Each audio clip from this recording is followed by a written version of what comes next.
you can clearly see, obviously, Florian Wirtz didn't have the best start to the Premier League this season, where obviously this was difficult for him. He had to get time to adjust the playing style of the Premier League and life living in the Premier League, in La Liga, England, sorry. And it had to take time, but and if you saw in his interview, he knew that, yeah, okay, I'm struggling in Premier League, but it's not like I forgot to play football from when I was from Germany to England. So he knew that it was the right time. It will be a matter of time where he will start to click, and so far it's looking for him good in that way. So may long it continue for him, and for Liverpool, he's performing well. He's in a good form. Ekitike is in good form. So it was a very good performance from Liverpool. And the second half, they were absolutely fantastic.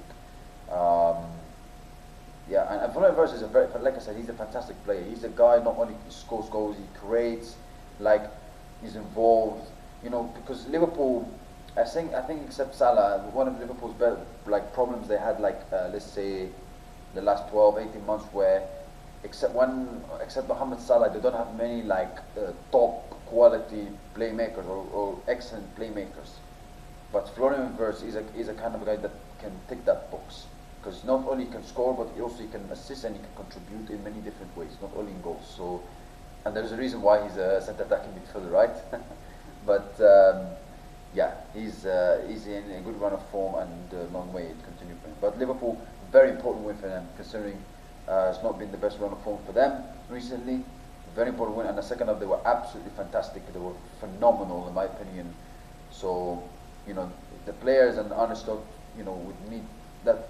They would need to use that performance as a positive and good confidence, but also now we can do it more now. Can we show it more in a more consistent base? So yeah, but a very good win, especially against a good side like Newcastle, and especially where they were 1-0 down. So very important win for Liverpool as they go up to 5th, where they're 1 point behind Chelsea, above United, but obviously United still have to play today. So, but by the way, for Newcastle, I mean, I thought in the second half it was not good enough from them, in my opinion. I mean, first half they were kind of competitive, but in the second half, I mean, I expected more from them, a bit more. Considering they were losing, I expected a bit more from them. And the way they performed second half, yeah, it was not good enough, absolutely not good enough in my opinion. But yeah, very important win for Liverpool. And Newcastle, I mean, they've got tricky away games coming up, as I mentioned before the game, and they are now 7 points behind the top 4. I mean, you look at the next away games and the way season has been gone for them this season so far, Newcastle, and the gap between 4th and 5th. I think it's going to be difficult for Newcastle to win get in the Champions League football and get top 4. I think in Champions League maybe they could get a decent run, a good run, like a quarter-final, semi-final. FA Cup, maybe they could get something to try to win it.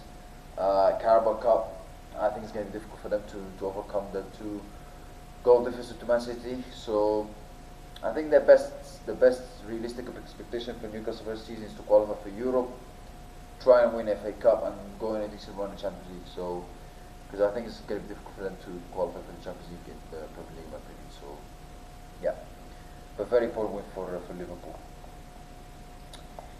Serie A, Napoli get back to winning ways. However, they suffered more injuries. Not great news for Antonio Conte. Di Lorenzo went off injured for Napoli. Not a good news, like I said. But Napoli, despite they're out of the Champions League and they have a difficult run of form in the Serie A, they go back to winning ways in this game, winning 2-1 against Fiorentina. After this win, they are now 6 points behind Inter. However, if Inter win their game, they go 9 points clear of Napoli. Let's move on to La Liga. La Liga. Barcelona against Elche. Atletico Madrid 2-0 with Levante. Elche against Barcelona. Barcelona win their game 3-1. First goal, Lamine Yamal, very good finish for him to make it 1-0. However, Elche responded by scoring in the 29th minute from Alvaro Rodriguez, 1-1. And again, it was that goal was the consequence of playing a high line. However, because Barcelona are so good attacking wise, even though they concede 1 goal, and we saw it last season, this season so far with Hansi Flick, that even if they concede 1 or 2 goals, mostly, even though they don't keep a clean sheet, mostly it doesn't affect them for for the rest of the game, because they have the attackers, they have the power to score more goals and score a lot of goals, 3, 4, 5 goals. Because that's how good they are in attacking wise. They have Ferran Torres, Lamine Yamal, Lewandowski, Rashford, Rafinha. So yeah, and then Ferran Torres, very good finish for him. Frankie De Jong, I mean, quality assists for him for that second goal. He's been very good this season, by the way, Frankie De Jong. 2-1 Barcelona in the second half. They finished off the game 3-1. Rashford with the finish for the third goal. And Rashford, he's not, whenever he's played, mostly he's been very good for Barcelona as well. He doesn't always start because obviously Yamal and Rafinha usually start for Barcelona. But whenever Rashford is played, he's sometimes sometimes he's also delivered for Barcelona, scoring goals, especially in Champions League and now in La Liga, and this game was one of them. So yeah, they've got very good attackers in depth. Not only the starting 11, they could, they put obviously mostly Lewandowski, Yamal, and Rafinha, but they could put Torres. He's a good player. Rashford is a good player as well. So I think Barcelona's problem has never been attack. It's always been the defense. That's the problem. So, but yeah, very good win for Barcelona. Especially they extend that lead to Real Madrid over 4 points. However, Real Madrid still have to play their game. Atletico Madrid dropped points more again. They drew 0-0 with Levante, as they are now third position in La Liga, and they are now 10 points behind Barcelona. I think it's going to be difficult for them to win the title, if I'm being very honest with you. So yeah, let's move on to today's games. We've got the Premier League, Aston Villa against Brentford. Aston Villa, if they win this game, they will go back to being 4 points behind Arsenal. Brentford are a good side. They've done really well this season under Keith Andrews. Won't be an easy game. Aston Villa just played during the week in Europa League. However, they were already qualified, so I think they were happy to rest players. So they should be fresh for this game. I expect it's not going to be an easy game because Brentford are a good side, but I expect Aston Villa to win. Or you know what? Now I think Brentford might actually do something. I'm actually going for a draw here. Let me surprise people. Don't want to be too predictable. I'll go for one more draw here. Why not?